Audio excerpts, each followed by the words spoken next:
Alrighty, let's do a deep dive on my policy. This is going to be a little bit of a longer video, so stick with me. I have an Index Universal Life Insurance Policy, or IUL for short. I'm putting in 10 grand a year. My death benefit is $166,000. This is the minimum death benefit that I need to put in $10,000 a year and qualify for all the favorable tax treatment of life insurance. I want a minimum death benefit so that the majority of that $10,000 goes towards building up what's called cash value.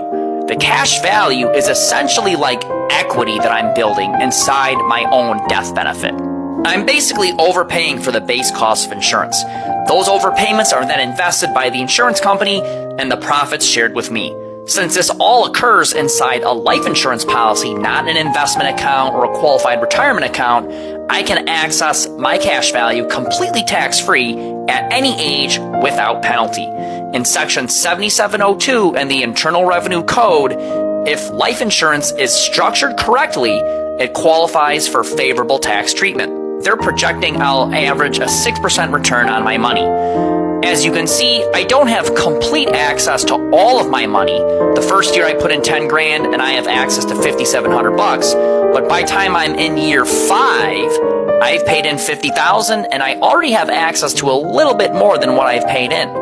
By the time I'm 10 years into the policy, I've paid in 100 and I have access to 125,000. Since I'm overpaying for the base cost of insurance, all of those overpayments are earning interest. Eventually, the total amount of cash inside my policy is going to be worth more than simply my own personal contributions. By age 65, this works out to be quite a bit of money.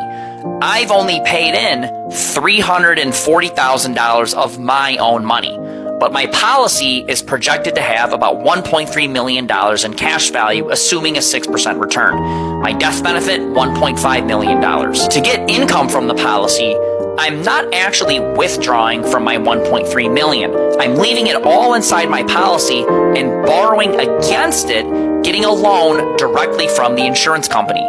Since I never take the money out, it stays inside my policy earning compound interest, which allows me to get a healthy income distribution from the policy from age 65 all the way until age 90. If I die when I'm 90 years old, I've drawn out $3.5 million completely tax-free.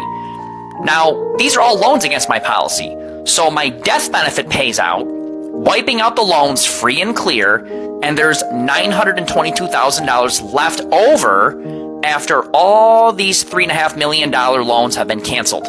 Make sure you're following my channel, guys, and shoot me a DM if you have any more questions.